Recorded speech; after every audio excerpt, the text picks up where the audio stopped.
Hello friends, welcome to Grewal tutorial. आज मैं आपको BEd first year paper 1 childhood and growing up बाल्यावस्था एवं विकास नेक्स्ट आता है। आज का हमारा जो क्वेश्चन है, अब हम उसके बारे में स्टडी करते हैं। और क्वेश्चन हमारा है, विकास की विभिन्न अवस्थाओं की चर्चा करें। यानी कि जो हमारी अलग अलग अवस्थाएं हैं उनके बारे में आपको चर्चा करनी है कि एक बच्चा जो है बर्थ लेता है उस टाइम से लेके आगे तक अगर वो जा रहा है, जैसे 12 साल का हो जाता है, 16 साल का, 18 साल का, 21 साल का, तो आपसे ये पूछा गया है कि उनकी व्याख्या करें, यानी कि उनके बारे में आप बताएं।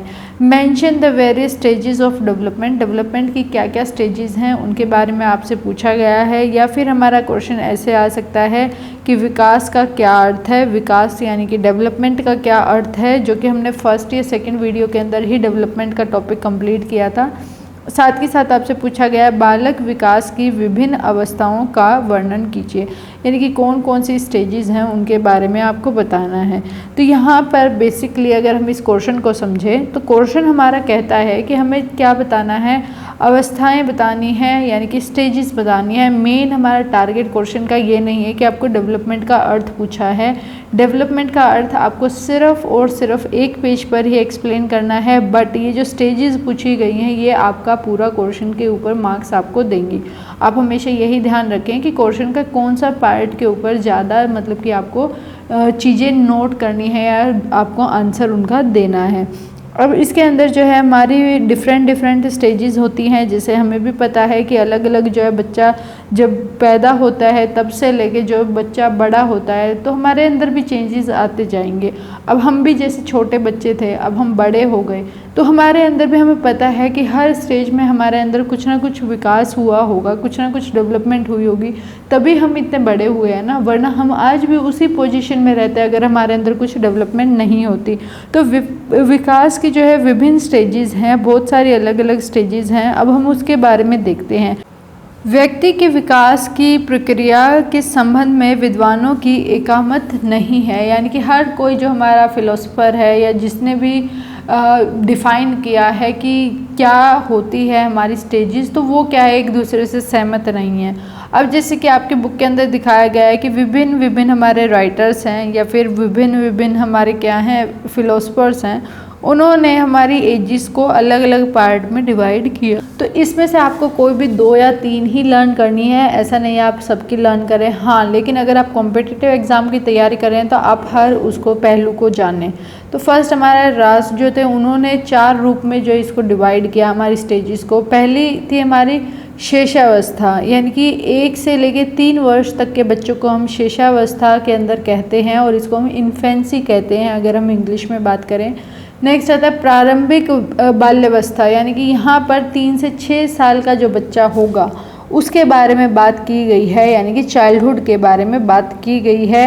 नेक्स्ट आता है उत्तर बाल्यावस्था, यानी कि लेटरल चाइल्डहुड, यानी कि बचपन जो चाइल्डहुड इन्होंने बोला है उसके बाद की जो भी हमारी स्टेज है उसको 6 से 12 साल के बच्चे इसके अंदर इंक्लूड होंगे, उनको हम उत्तर बाल्यावस्था कहेंगे। नेक्स्ट आता है हमारे किशोरावस्था, यानी कि इसके अंदर 12 से लेकर 18 साल के बच्चे यानी कि एडोलसेंट को हम क्या कहेंगे, किशोरावस्था। और इन्होंने 4 पार्ट के अंदर जो है रस ने जो है 4 पार्ट के अंदर इन स्टेजेस को बताया है। इसी तरीके से शैली की बात करें हम तो इन्होंने जो है इस प्रक्रिया के अंदर जो है 3 पार्ट्स के अंदर ही डिवाइड किया है। अब जैसे कि इन्होंने शेषावस्था है जो उसको कहा है कि जो इन्फेंसी है हमारा वो जन्म से लेकर 5 वर्ष तक चलेगी। अब जैसे हमने जो है रास का पढ़ा तो उन्होंने क्या कहा था कि 1 से 3 वर्ष की होगी, बट यहाँ पर इन्होंने क्या कहा, शेरले ने क्या कहा कि 5 वर्ष तक होगी जन्म से लेके। नेक्स्ट आता बाल्यावस्था चाइल्डहुड, यानी कि फिर इन्होंने ये बताया 6 से 12 साल को हम चाइल्डहुड मानेंगे और अडल्ट अवस्था जो है 12 साल से लेकर 18 साल तक को मानेंगे। नेक्स्ट हमारे जो है ई.बी. हॉरलॉक हैं, इन्होंने भी इसी तरीके से स्टेजेस दी। जन्म से पूर्ण की अवस्था को इन्होंने माना है, काउंट किया है कि 280 दिन की जो हमारी है उसको हम प्री नेटल स्टेज कहेंगे। नेक्स्ट आता है किशोरावस्था, यानी कि इन्फेंसी, जन्म से लेकर 2 हफ्ते के पीरियड को माना। फिर शिशु काल अवस्था बेबीहुड यानी कि 2 वर्ष तक माना, बाल्यकाल यानी कि चाइल्डहुड यानी कि 2 से 11 या फिर 12 वर्ष तक के बच्चों को इन्होंने इंक्लूड किया। इसके अंदर 2 पीरियड डिवाइड किया, अर्ली चाइल्डहुड जो कि 6 वर्ष तक रहेगा, लेटर जो चाइल्डहुड होगा हमारा, उत्तरी बाल्यावस्था होगी, वो 7 से 12 साल के बच्चे उसके अंदर आएंगे। एडोलसेंट को इन्होंने 11 से लेके 13 वर्ष तक के जो बच्चे हैं या फिर 20 से लेके 21 वर्ष तक की अवधि में इन्होंने काउंट किया। फर्स्ट जो है हमारा प्री एडोलसन आया, जिसमें लड़कियों को में क्या बताया 11 से 13 वर्ष तक, और लड़कों में जो है 1 वर्ष पश्चात यानी कि जब 14 साल के हैं उस टाइम के आसपास जो है वो एडोलसेंट माना इन्होंने। अर्ली एडोलसेंट इन्होंने किसको माना 16 से 17 साल के बच्चे को, और लेटर एडोलसेंट जो है इन्होंने 20 से 21 साल के बच्चों को माना। नेक्स्ट आता है रुच, यानी कि इन्होंने भी जो है प्री नेटल की अवस्था के बारे में इन्होंने क्रम बताया कि पहला जो है भ्रूण काल होगा यानी कि जर्मिनल पीरियड जिसको हम कहेंगे, 0 से लेकर 2 हफ्ते तक का वो पीरियड होगा, जहाँ पर जो है हमारा जो निषेध अंड है वो फर्टिलाइज मतलब कि ओवम है, कोशन विभाजन यानी कि उसकी सेल डिवीज़न द्वारा विकसित होता है। फिर उसके बाद भ्रूण अवस्था बताई इन्होंने, एम्ब्रियोनिक स्टेज जिसे हम कहते हैं, 2 से लेकर 10 हफ्ते तक की ये अवस्था इन्होंने बताई। फिर उसके बाद इन्होंने भ्रूण अवस्था के बारे में बताया कि 10 सप्ताह से लेकर जन्म तक के बच्चा जब तक मतलब जन्म होता है बच्चे का, उस पीरियड को जो है इन्होंने बताया है कि ये पीरियड हमारा भ्रूण अवस्था कहलाएगी। इसके बाद आता है डॉक्टर CL कुंडू ने या फिर DN टूटू ने बताया है, इन्होंने भी प्री नेटल पीरियड 0 से 250 दिन का या 300 दिन का तक का माना है। एम्ब्रियोइक जो है इन्होंने यानी कि भ्रूणीय जो है 2 से 10 हफ्ता का माना है, और भ्रूण फीटस जो है 10 सप्ताह तक का माना है। इसी तरीके से इन्होंने आगे न्यूनेटल स्टेज जो है जन्म के बाद से लेके जो भी हमारा काल रहेगा, इन्फेंसी माना इन्होंने 2 वर्ष तक का। अर्ली चाइल्डहुड इन्होंने 2 से 6 साल के बच्चों को माना है। मध्यम बाल्यकाल जो है मिडल चाइल्डहुड 6 से 10 वर्ष के बच्चे। उत्तम बाल्यकाल यानी कि लेट चाइल्डहुड 10 से 13 वर्ष।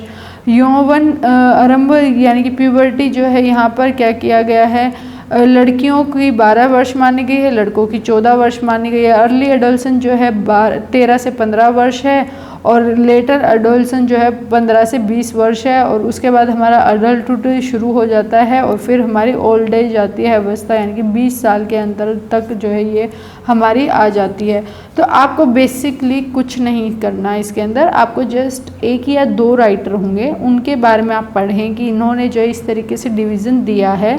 अगर आप एग्ज़ाम की बात करें तो एग्ज़ाम में कई बार जो है क्वेश्चन पूछा जा सकता है। मान लेते हैं डॉक्टर CL कुंडू ने किस तरीके से डिवाइड किया था, या फिर आपसे पूछ लेते हैं कि भाई किसने ऐसा कहा था कि 0 से 250 या 300 दिन तक का हम काउंट करेंगे, तो वो आपसे एक ही क्वेश्चन इस टाइप का आता है अगर आएगा तो। अदरवाइज़ ये जो चीज़ है आप एक तरीके से अगर आप B.Ed के एग्ज़ाम की तैयारी करेंगे तो उसमें आप थोड़ा बहुत इसको अवॉइड कर सकते हैं, क्योंकि बेसिकली हमारा जो आंसर होगा वो हमें बस पीरियड बताने हैं कि भाई पहले प्री नेटल पीरियड आएगा, फिर उसके बाद इन्फेंसी आएगी, फिर अर्ली चाइल्डहुड आएगा, फिर लेट चाइल्डहुड आएगा, फिर एडोलसन आएगा, फिर एडल्टहुड आएगा, फिर ओल्ड एज आएगी। हमें जस्ट ये एक्सप्लेन करने हैं। और हमारे जैसे कि स्टार्टिंग में बताया गया है कि इसके अंदर कि हमारे जो भी फिलोसफर थे वो एग्री नहीं किए एक दूसरे के साथ, तो आप जो है 1 या 2 का किसी का भी लिख सकते हैं, वो गलत नहीं माना जाएगा।